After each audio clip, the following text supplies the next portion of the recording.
So we need to look at presenting as something other than performance. And what I'd like to suggest is what we need to see this as is a conversation. Right now, I'm having a conversation with 100+ people rather than saying I'm performing for you. But it's not enough just to say this is a conversation. I want to give you some concrete things you can do. First, start with questions.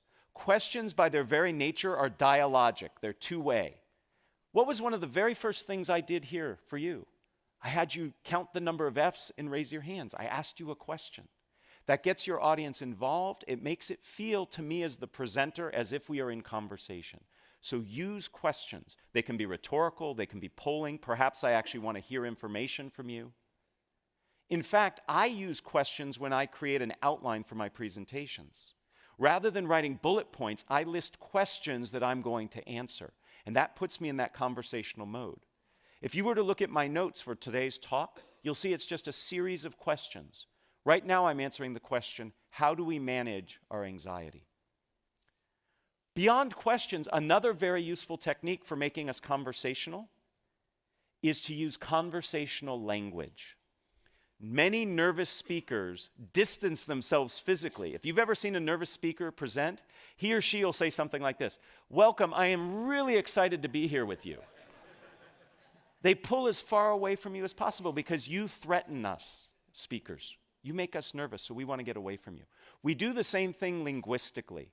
We use language that distances ourselves.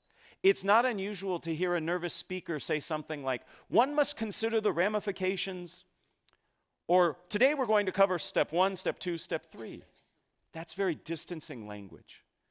To be more conversational, use conversational language. Instead of "one must consider," say, "This is important to you.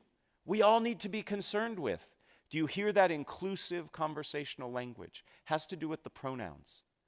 Instead of step 1, step 2, step 3. First, what we need to do is this. The second thing you should consider is here. Use conversational language.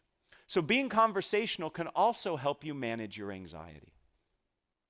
The third technique I'd like to share is research that I actually started when I was an undergraduate here. I was very fortunate to study with Phil Zimbardo of the Stanford Prison Experiment fame.